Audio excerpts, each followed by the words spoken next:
Welcome to The Survivor's Voice, where resilience meets hope. I'm your host, Angie Sedore. I'm sitting here with our producer and editor, Christina Elder. Thank you so much, Angie. It's definitely a different experience being on this side of the room.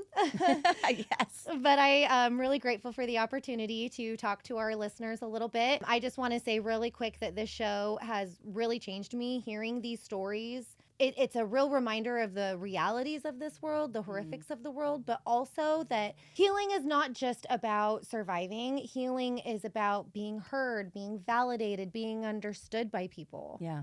And that's what The Survivor's Voice is all about. Yes, exactly. Yeah. And I love that we've been able to create a space for our guests where they can be heard and validated and understood. Yes. I'm actually really excited and very humbled by the feedback we've gotten from our guests actually about how great of an experience they've had. And we've had such just a variety and a range of guests on our show. I mean, we have gone through trafficking and medical trauma, church trauma, war. I mean, just so many different things. And maybe some of our listeners are thinking about telling their story. That would be so awesome. If that's the case, I would like our audience to know we would be honored and privileged to be able to be the platform for them if they so chose to tell their story. Yes.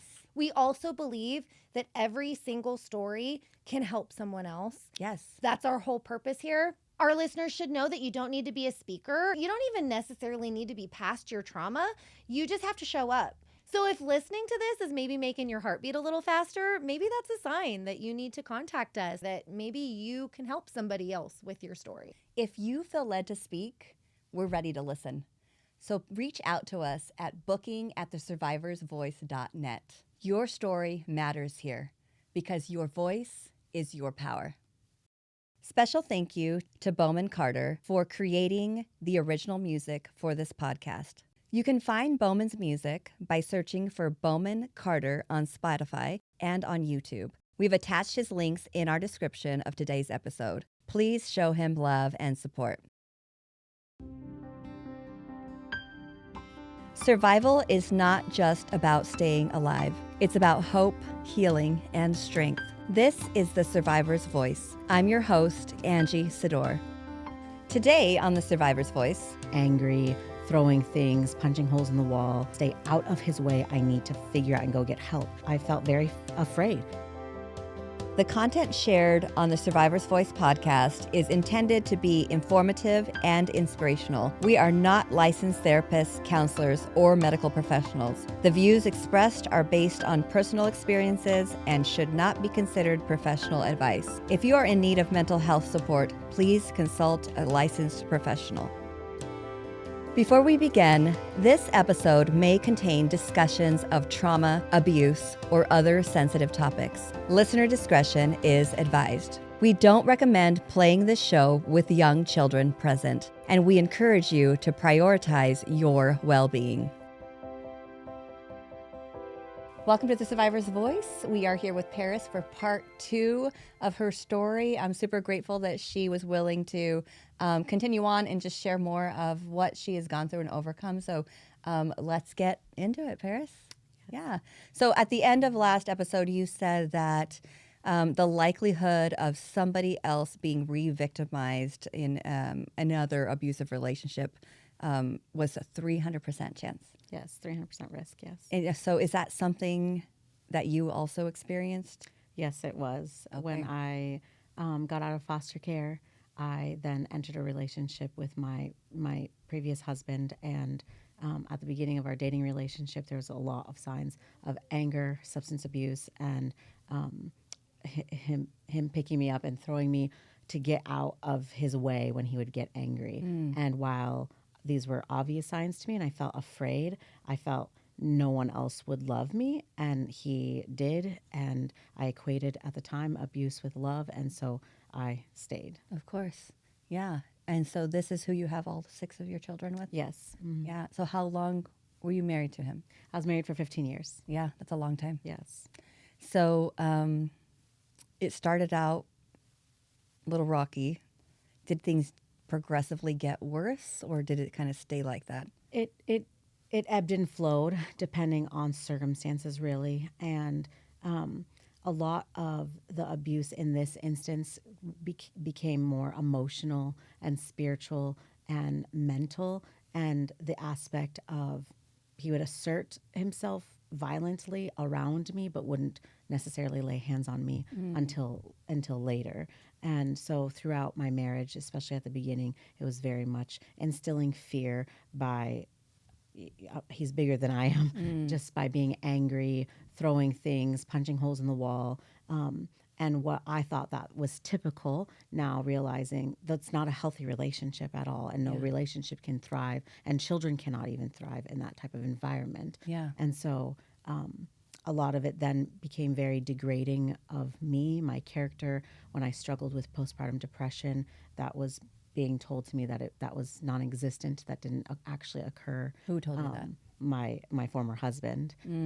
And to be told that I needed to, pull myself up by my bootstraps and just try harder, while I had 6 children in 9 years, was very difficult. Gosh, yeah. And so that coupled with there's a spiritual abuse aspect where the Bible was weaponized against me, and scripture was taken out of context and used to get against me for sexual coercion, and his disrespect of my asking, please don't wake me up in the middle of the night, because it would remind me of my stepfather. Yes. And him completely disregarding, say, you need to go get help for that. I should be able to wake up my wife in the middle of the night to have sex. Wow. And that was very difficult for me, because I felt like something was wrong with me.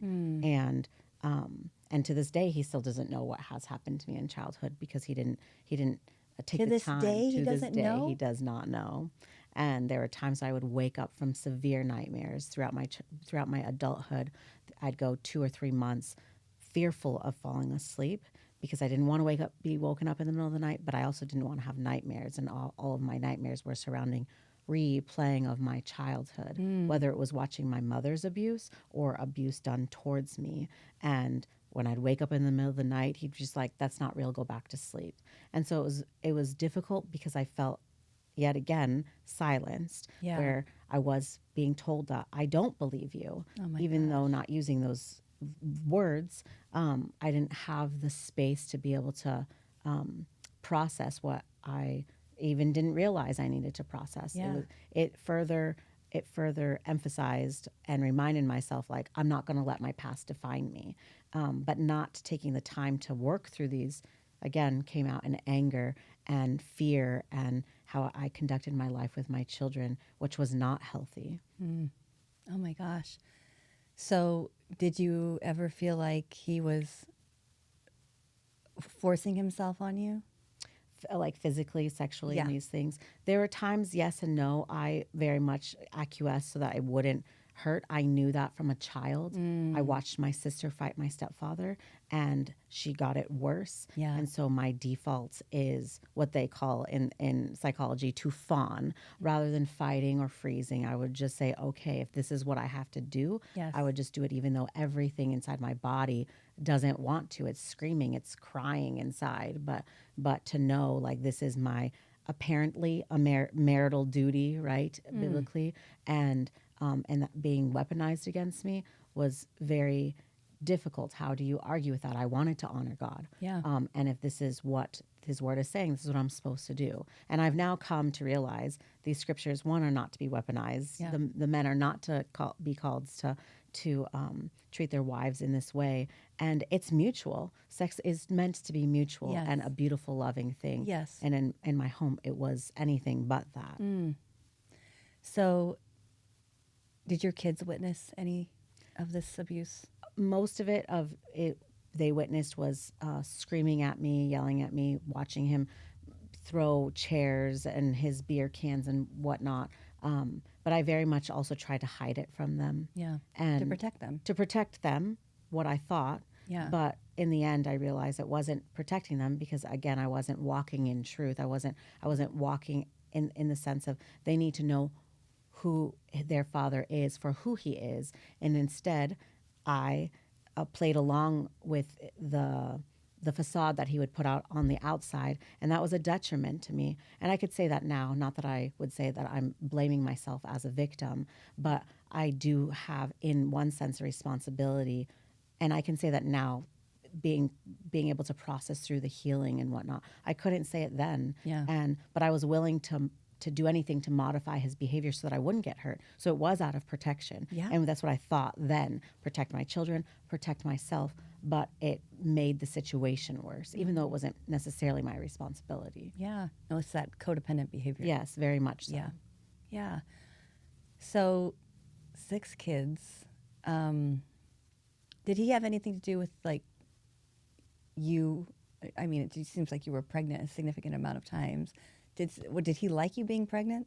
Yes, and I liked being pregnant. You did. I did enjoy being pregnant, and I thought that I would always be pregnant. But I think part of that is, but I think to get to a deeper maybe a question underneath your question, Yeah. is that he was raised in a very legalistic home where women were to be home, pregnant, and barefoot right in the kitchen. That's the Yes, stereotype, yes. and that was very much so. That was my place in the home. Anytime I'm very much a high achieving person. Yes. And so I would have my home clean, and I would have my children in order, homeschooled, dressed well, all these things. And I wanted to go out and serve my community, my church people. And I was always told, you are being discontent. You should be wanting to stay home, because if you wanted to stay home, you would.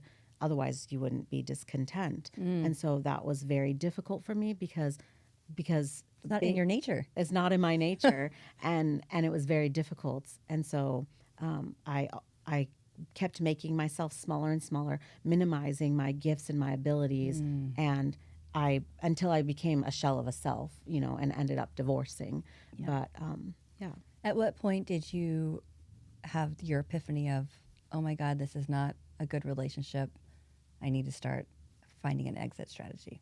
Yeah, there was 2 situations. One, someone from the church witnessed him push me and said that this is not okay. And that was the first time and the first person that stood up for me and gave me a voice and showed that this was abuse. And they did it in such a way that if someone just said you're being abused, I would have said, and what I had said at the time, it's not as bad as my childhood. I'm not being abused. Yeah. And so I wouldn't have believed them. But this person was well versed in abuse and had an understanding. And so they just asked me a bunch of questions. And that caused me to do self-reflection. And at the time, my friend was in clearly to me an abusive marriage. And she asked me to go with her to her counseling sessions and read the book called Is It Abuse? And just the first 3 chapters I read, and I'm like, oh my goodness, this is my life at home. Wow. And I thought, I'm going to go to support her, help her, and it's probably going to help me process through some of my childhood stuff. So, I'll go along with it. Yes. And then 3 months later, my son had just turned 3 years old, and my ex just got done screaming at me in such a way that reminded me of my stepfather. And it was very triggering. And I told all the children. At the time, it was him standing over me in our bedroom. I had my 3 little ones, who was a 5 years old, a 3-year-old, and a 1-year-old, 18-month-old, and standing in front of me. And my, let's see, I'm trying to think of how old my children were at the time. Yeah. 9-year-old daughter came in and swooped in and went into to take the littles out and locked herself in the office. And he stormed off after he got done screaming at me, and I was going out. My children finally came out, and 2 of my children were on the other side of the house, and I just said, you guys need to go in the garage and stay out of his way. I need to figure out and go get help. And as I was putting on my jacket, my 3-year-old, he just turned 3, he came to me, he says, why do you let him scream at you like that? And that just awoken my mind, just like, if my 3-year-olds can see it, why am I letting him? I wasn't going to go get help in the sense of like, get out of this. I was going to go just to be consoled by friends, like, this is what just happened to me. Yeah. And then I went through a period of counseling, biblical counseling. He went through an abuse intervention program, all of these things to try to reconcile what could happen, fix in our marriage. And then there came a point where he was trying to kick me out of the home because he was doing well without me, because I went 3 weeks basically sabbatical because I was suicidal and I needed to get away. Yeah. And I came back 2 weeks early to surprise him on his birthday, clean the whole house. He had the children. a babysitter come in, and at the time my children were in school, and then he, several months prior, he removed himself from the bedroom because I wasn't enjoying sex with him anymore. And so he removed himself, and he wanted to come back in that night that I came back. Okay. And I said, that doesn't make sense with where our relationship is at. And he was very upset by that, and he was trying to kick me out of the home. And at that point, it was the first time the church stepped in and said, your wife is not being kicked out. You need to remove yourself from the home. And Did that surprise you? It very much surprised me, and unfortunately, that sort of protection did not continue on for the next 2 years. But it helped me see where they said, you do have biblical grounds for divorce, because at the time, my ex would tell me, never bring up the D word, unless I'm committing adultery, that's not necessary, these kinds of things. And they gave me the freedom to say, no, a man is not to be treating his wife this way. And so that gave me the courage to start moving forward. But then it took me another 2 years to actually do that, because I felt afraid. I wasn't employed for 13 years. I was a stay-at-home mom and pregnant all the time. Yeah. I didn't know how I was going to keep my children together. Do they still stay in school? Do I bring them home to homeschool them? They weren't doing well emotionally or mentally with these sort of transitions and witnessing what they had witnessed. And so there was a lot of questions, and I felt very afraid. Yeah. How am I going to provide for my children as a single mother, even if they were all in school? It didn't. Anytime I did a budget, it didn't match. It didn't matter if I was on Medicaid and SNAP benefits or anything. Yeah. It didn't matter. Nothing added up. Oh my gosh. So how the heck did you get out? How did I get out? There came a point where he said, we're either going to get back together in this marriage and you're going to come to the church that I attend, or you need to file for divorce. And that was very difficult for me, because he was just like, I did the abuse intervention program. What's the problem? I jumped through all the hoops. Exactly. I jumped through all the hoops. He was still very aggressive towards some of my children, and very entitled in the sense of, I jumped through the hoops. Why aren't you giving the attention that I deserve? Wow. And so that was, I saw your heart isn't changed. No. He stopped his violence, and there came a point where we interacted with 4 different churches in the area, and the first church said, he hasn't been violent in 4 months. Why are you still afraid of him? And 4 months. I explained, bringing it back to my childhood, I had zero contact with my parents for 3 years when I was in foster care. Zero contact with them. I may have saw them in passing in court. Zero contact. I was deathly afraid of my stepdad. 100%. And there were triggers when we'd go out to hang out at a friend's house or go to a party. If things weren't done in a certain order, I would think that my foster mom would respond in the same way that my stepfather did, and she didn't. And so there were things like that for years, and I had zero contact. Instead, I had contact with this, Just even worse. with my ex-husband for 4 days a week, and it was Constant. It was constant, and so there was no healing there. And so that was the start of realizing the church isn't behind me, and that proceeded for a false narrative to come on. And now I'm a woman who is probably likely no longer a Christian, because she's filing a divorce against her husband, and that just went on and followed me. And so, good question how I got out. I would say by the grace of God, because at that point I was ostracized by the church. My ex-husband was spreading lies about me, about not being a God-honoring wife, because this is why I'm filing for divorce. And that was very disheartening and scary. Yeah. I really struggled with a lot of mental health issues, depression, and severe anxiety, to where I couldn't get out of bed most days. I'd cry a lot because I was also processing through my childhood abuse, where I didn't realize, things were coming up. I had read that book, then started proceeding to read other books to process through these things, and I didn't realize the infrastructure that I needed to heal, I didn't have.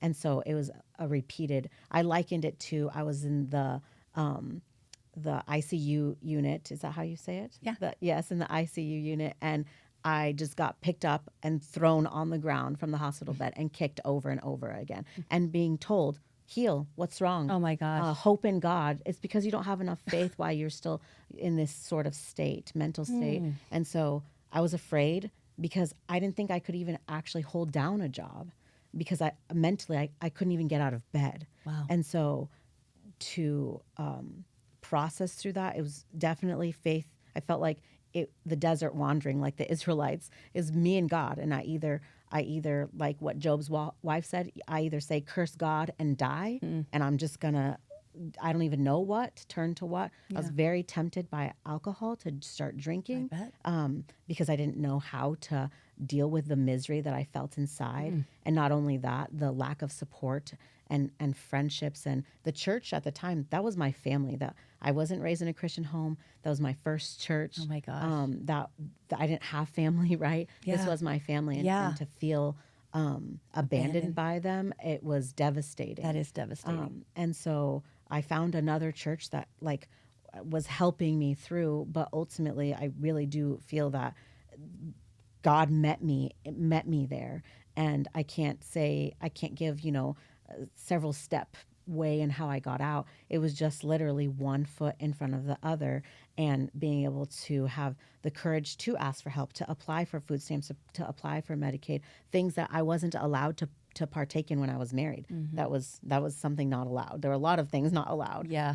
And so participating and signing up for that, joining the tribe, and having women come around and support. Even though I was trying to start a business, this group of women provided that support even in the midst of all of this. And my children were in school for 3 years, and that helped a lot just to take the burden off, even though I still had a toddler and an infant at the time at home. And I was just slowly making decisions, going down to the community college, and they have a Center for New Directions for single moms to help. And while I didn't choose to go to college, I can apply for different helps within the community to help get me a new car and new tires and scholarships for various things. And because I write, I was awarded scholarships. Yes, and you're a really good writer. Yeah, thank you. And so to be able to use what I just had at my fingertips to help slowly make the decisions that I needed to, and go through the court proceedings.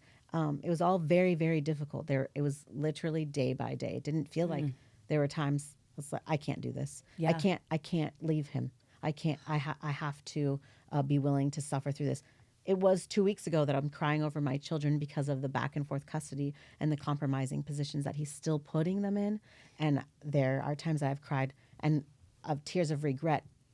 I should still be with him because I can protect my children. And I think that's very much a temptation when you have been raised in abuse, or when it's an intimate partner situation, a lover situation, where you want to go back because it seems like things were better then. Because generally speaking, people think that you're constantly being abused. It's every single moment of every single day. Yeah. And that's not the case. Right. There are times, this is cyclical, there are times where you do feel cared for and loved. And I use air quotes because it's very selfishly driven. But there are times where it doesn't feel like you're being abused. And then comes the cycle where that you are. Yeah. And so there are times where I feel tempted, like if only I just stayed a little longer, I can protect my children. But I always come back and remember what I wrote. I'm getting divorced for 2 reasons. One, to show my girls to never tolerate this sort of abuse, treatment, suffering from a man, never. Yeah. And to make, to tell my boys, you never treat women this way. Yes. And those are my 2 reasons for leaving. And that helps me remember, I am apart. I'm no longer married. And if my children struggle with their dad when they go over, at least they have a safe space and at my home, and then they can see this is 2 different lifestyles. And I don't have to be treated this way, instead of being confused. When you live in an abusive home, it's very, very confusing. And now they can see a different life that they would never have been able to see before. Yes. Which is fantastic. Yes. And I'm very grateful for that. Yeah. Yeah, definitely. Do you see any behaviors in your kids that you're nervous about? Maybe the effects of it? Yes, I would say some of my children respond in outbursts of anger. And so that makes me afraid and sad. And yet at the same time, I feel comforted because some of their counselors say because they feel safe with you, they're going to have these outbursts of anger. And for me, I was never allowed to express emotion. And it wreaked havoc for me as an adult and as a mother. And so, in one sense, it makes me nervous. And in another, I'm thankful for it. There's other things like, there are some of my children that do hold it in and feel like they just have to plunge forward. Or my son, who is about to be 15, who feels the need to take responsibility for me. And I say, I love you and thank you for wanting to step up and be a man, but you're a child. Yeah.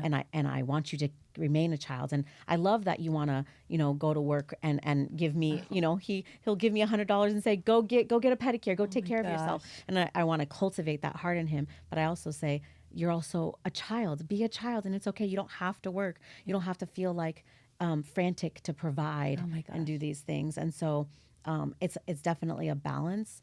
And some of my girls see some of the things that their dad does, and some of them don't. And so it's a really it's a balance to try to shepherd their hearts to know, like, this is what reality is. These are the choices that you can make. And if you make this choice, this is the consequence. And if you make this choice, this is the consequence. Nothing is wrong or bad, but it's how you choose to live your life.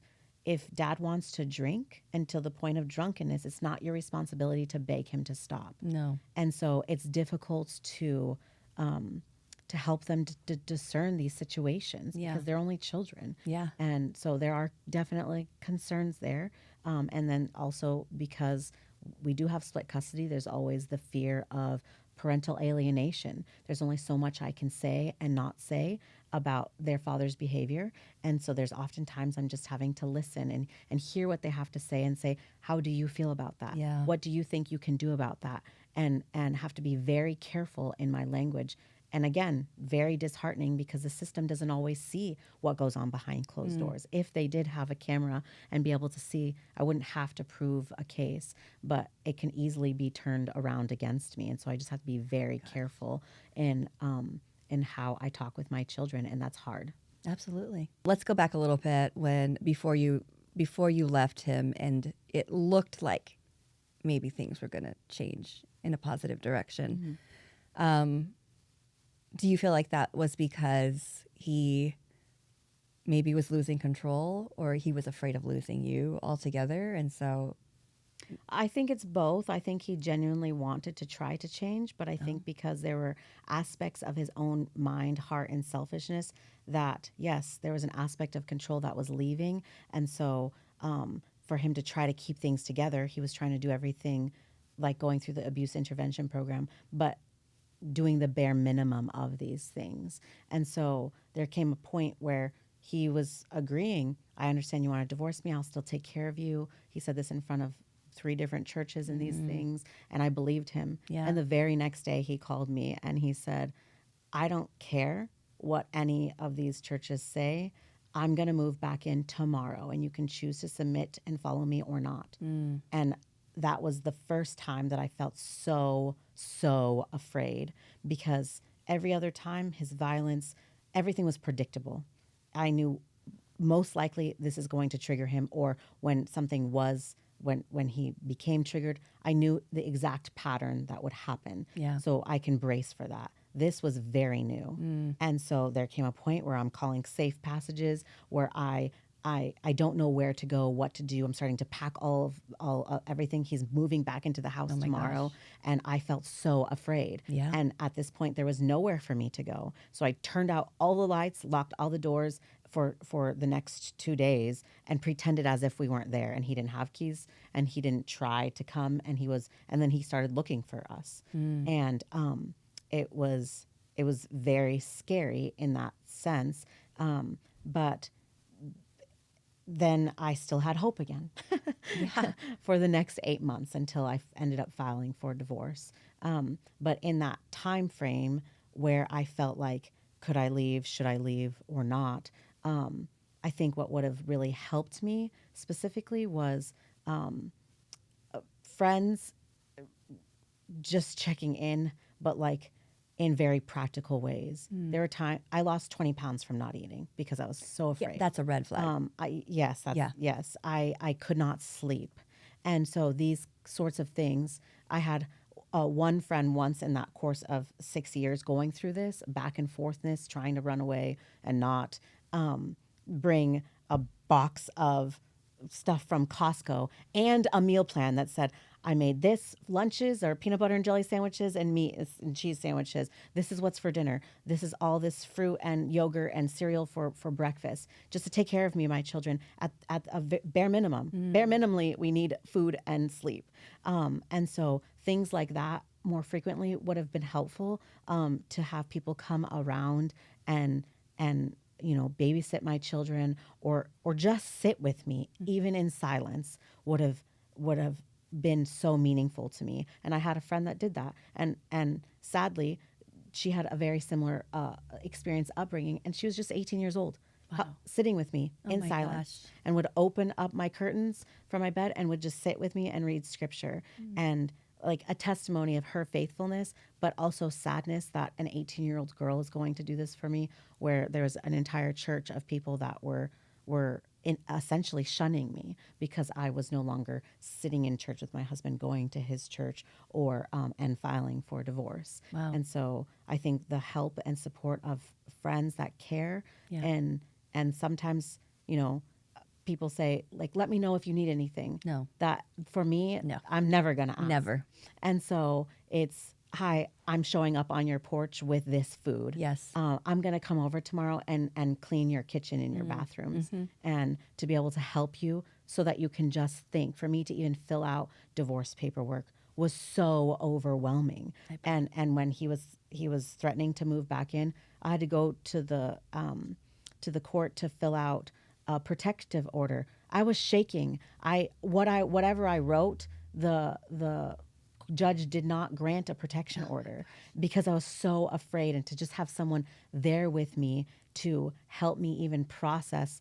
I'm sure I wrote a jumbled mess. I have no idea if it was coherent or not, because of fear. And so if you had somebody to walk alongside you and say, Yes. we're going together, I'm going to help you fill this out. Yes. Yeah. And that I brought my children and everything, to have someone to have watched my children and do these things would have been very helpful for me. I don't know what it is about human nature that we feel like, I don't want to push myself on her, or maybe that won't go over so well. Like, we're always so, it's selfish, really. Yes. It's completely selfish.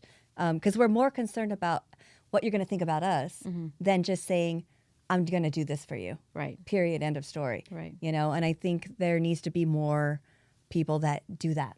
Yes. Yeah. If And you have see, courage. if you see somebody going through something, and if it's that little red flag, get involved. Yes. Don't hesitate. Yes. And it doesn't mean that you have to have all the answers for them. You just need to be by their side. Yes. Yeah. And have a willingness and realize that there is a lot of selfishness. I did have a woman ask me, I would like to walk alongside of you. And I spent 1 hour, shorter than you and I have been talking, explaining. And she said, whoa, Paris, I don't know that I can enter your suffering. I don't know if I can do this with you, which for me was the first time someone was willing to say they want to walk through this with me. And then she abandoned you like everybody else. And I was thankful because she at least said something. Yeah. Everyone else just dropped me. Oh my gosh. But to realize when you see someone hurting and you have the willingness initially and know that people are broken, people are hurting, there's a lot more baggage at the time than just my marriage. And for me to say, this is a pattern in my life. This is not just my marriage. Yeah. There's so many more implications to this. We need to learn what it means to have empathy. And part of that is learning to have empathy for ourselves and our own suffering. Because like me, I held it all in, and that showed in anger. And I didn't have empathy or compassion even towards myself and my own story. And how many people, I questioned myself, how many people in that 10 years did I overlook because of my unwillingness to have compassion and empathy for my own story. Wow. And so I think that's also important to look at. Clearly, you've said, I mean, it still is a day-to-day struggle. Like, Yes. yeah. And how do you get through that? day by day. I think if I would say in the last 3 years, I started going to counseling, EMDR therapy, and those two were not suitable fit for me. Okay. I'm not the type that likes the clinical setting. Someone always looking at the clock. We have 55 minutes. Oh my gosh. And yeah. that's really difficult for me to open up and to do that week after week and, have to express and explain my trauma in detail and then have to put it all up back in a nice box and then have to go home and be with my children. Oh my gosh. That's so difficult. I have found that participating in trauma intensive retreats have been easier for me because it takes two-ish days for me to even start trusting someone to open up. And then I have, the rest of the week to be able to process through things. It gives me a space away from home to work through these things and actually come to a point of, okay, I think I can go home and work through these things on my own and process instead of just having it unraveled in 55 minutes and then put back. It's given me a space. I can just cry and I don't have to worry that my children are going to worry about me crying. Now, that's not to say today, my kids do hear me cry, and I always tell them, thank you for showing me empathy. They'll, bring me tissues and these things, but I don't want them to feel like this is their responsibility. Again, they're children, and I think that as also victims that we create codependent relationships, Right. even within our own children, Yeah. and that's not healthy. Right. We don't want generationally to this happen again. No. And so I'm very cautious of that with my children. And I say, I know you love me. I know that you want to care for me. Thank you so much for these tissues. Thank you. My children know what is my favorite drink and what they want to play on Alexa for me for music. Sometimes they'll draw a bath for me to help me. But outside of that, like I don't use them as my emotional support. I have friends for that. Yes. And so when I was in therapy that was a year, and then I've been in my trauma intensive retreats, and then also for a year and a half I was on antidepressants, SSRIs, to help get through the difficulty of physical anxiety. Like physically, I felt like I couldn't get out of bed. It was so difficult, and then the looming depression was very difficult. And so getting on that, and then after a year and a half, weaning myself off and then realizing like I really need to make dietary changes and exercise changes, because when you are in survival mode or in periods or seasons or long years of abuse, you don't take care of yourself anymore. You're just trying to survive and make sure that you're not going to get hurt. And so I gained a lot of weight. My health was not well. There were so many things that every time I would go to the doctor, everything on your blood panel looks great. Yeah. And yet my body's falling apart, and Yes. I don't know why. I don't know how.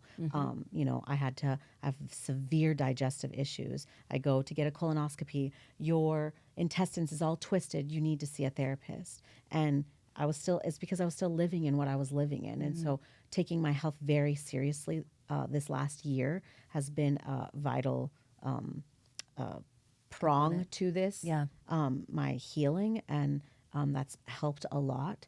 And sleep is still not good. I still wake up with nightmares. I still have gaps where I'm awake, but it is getting better. But just being able to continuously take the time to process is necessary. And now I'm learning it's okay to cry.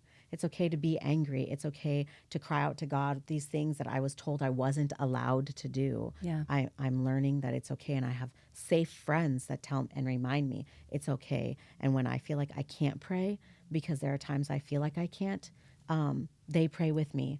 And I'm very thankful for that. Without community, without church, without resources within the community to help, like I can't do this on my own. Yeah. And then making the choices of, I need to make better choices of eating, where the only way for me to get through each day was a lot of sugar, and Which increases anxiety. right. Yeah. Right. And so this is very difficult for me, because I'm like, I'm suffering.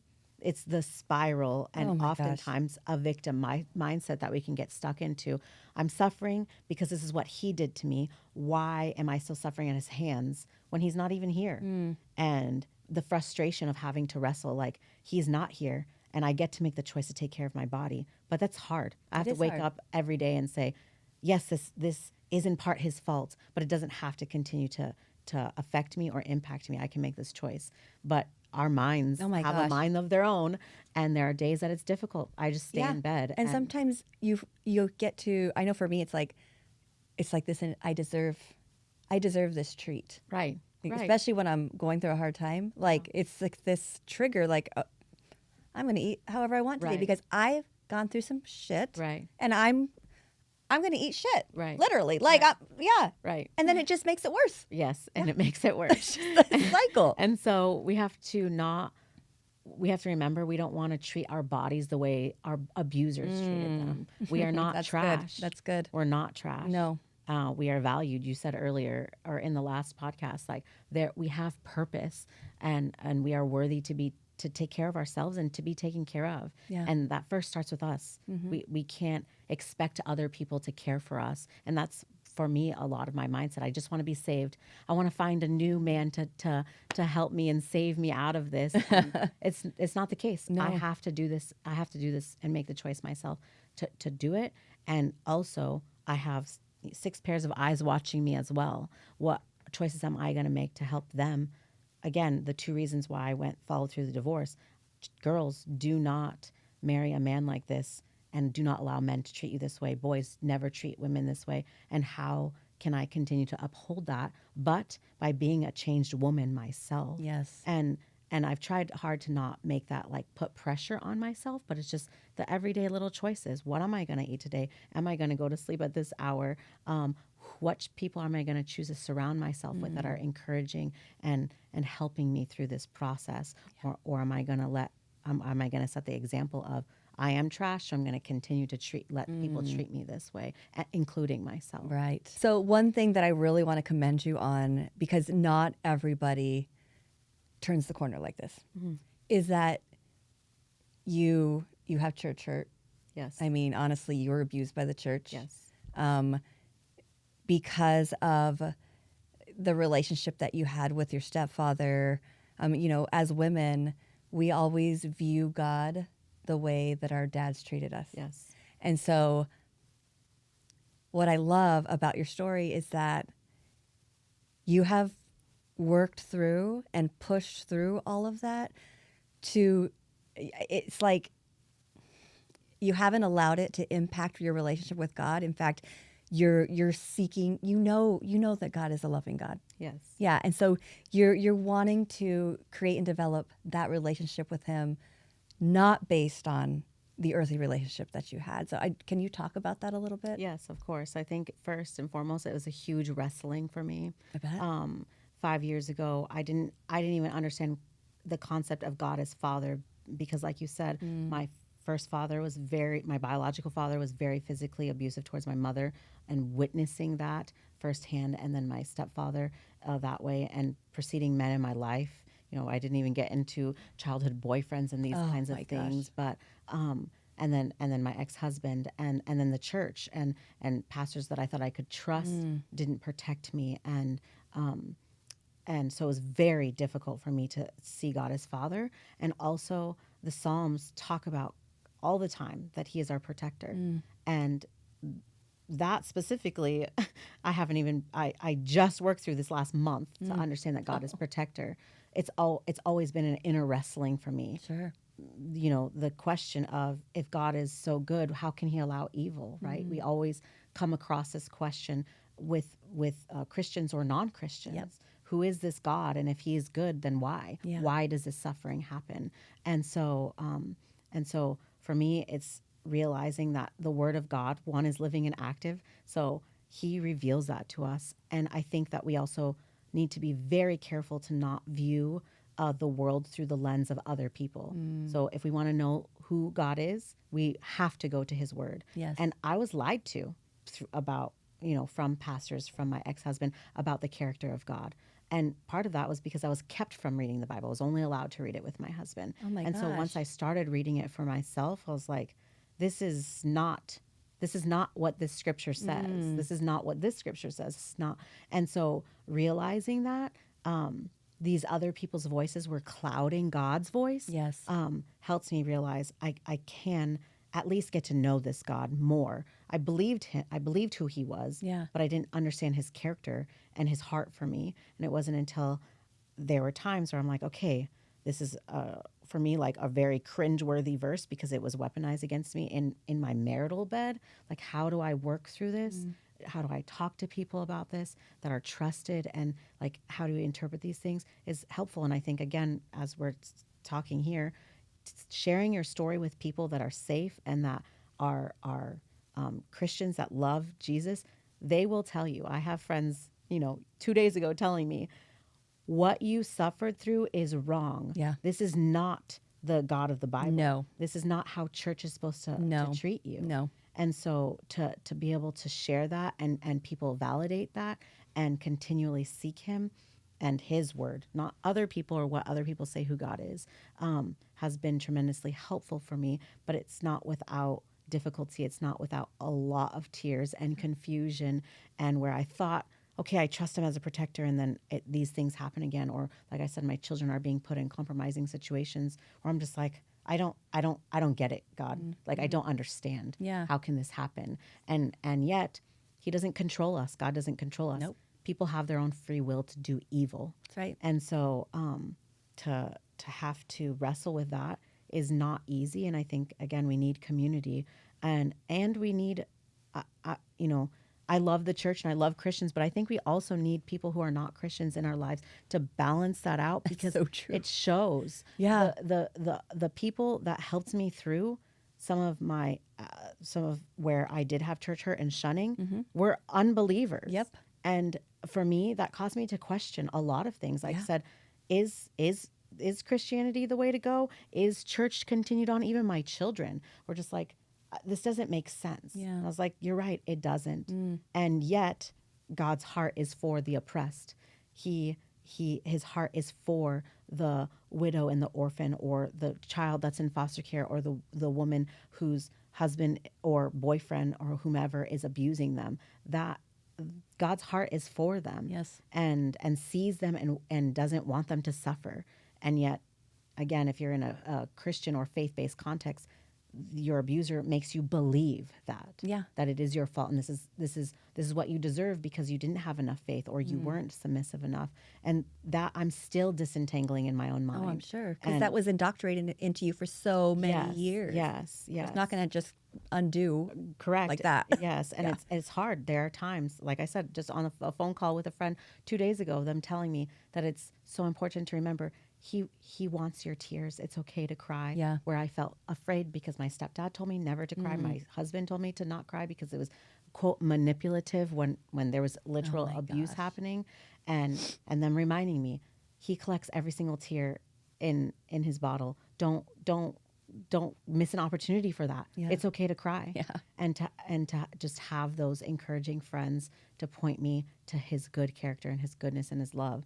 That is what has sustained me this last several years, and not walk away. Yeah. But it also gave me compassion and no longer judge the friends that have walked away, because I was like, why?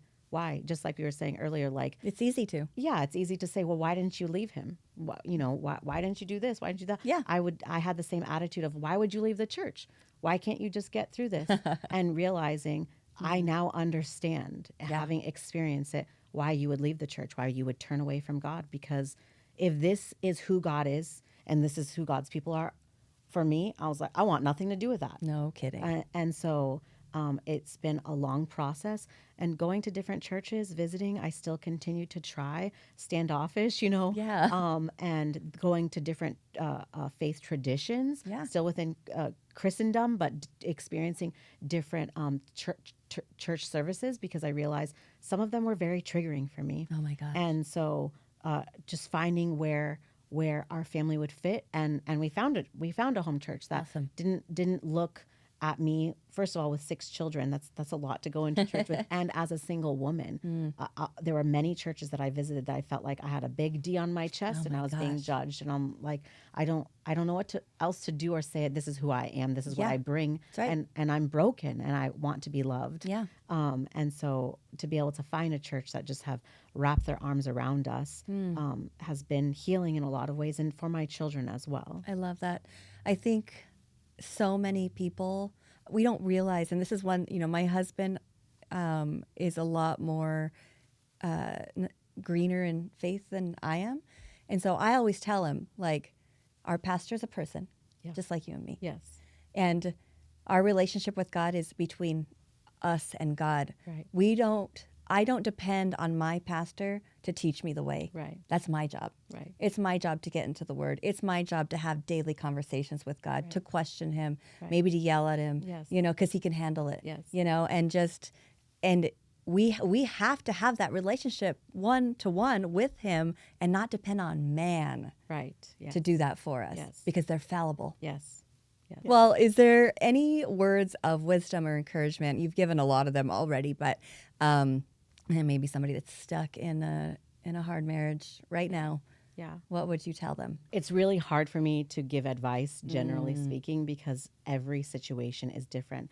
Every person is in a different position. Every person is in a different capacity, Yeah.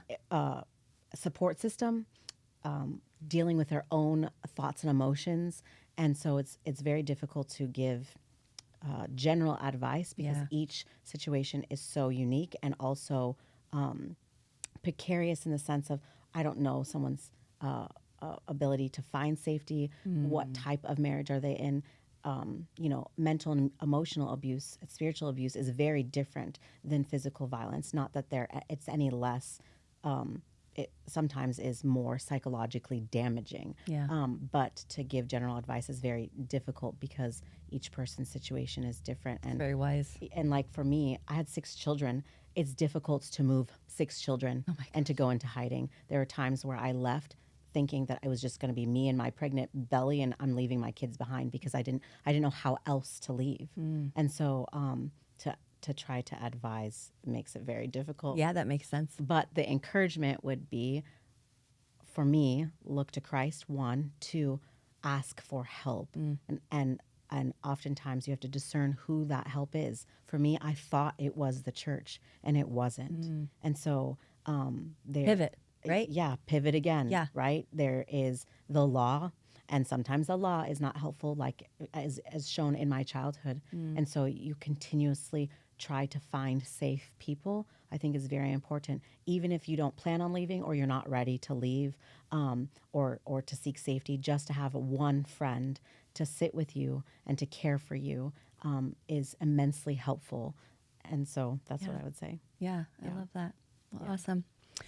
Well, thank you. I appreciate you so much. Yeah, thank you. Safe Harbor is dedicated to helping survivors of trauma find healing and restoration through support, resources, and community. They provide hope for those affected by human trafficking. Visit safeharborforfreedom.com to learn more or support their mission today. Thank you so much, Safe Harbor, for supporting the survivor's voice.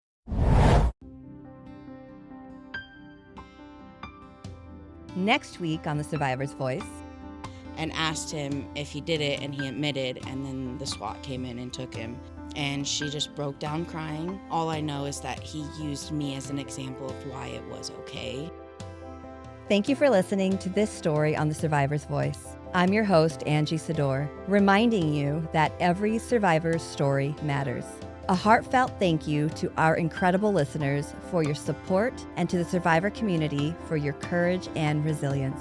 You are the heart of this show. Special thanks to our producer and editor, Christina Elder, to Bowman Carter for our beautiful song, and to Dan Wise with North Idaho Podcast Productions for bringing these powerful stories to life.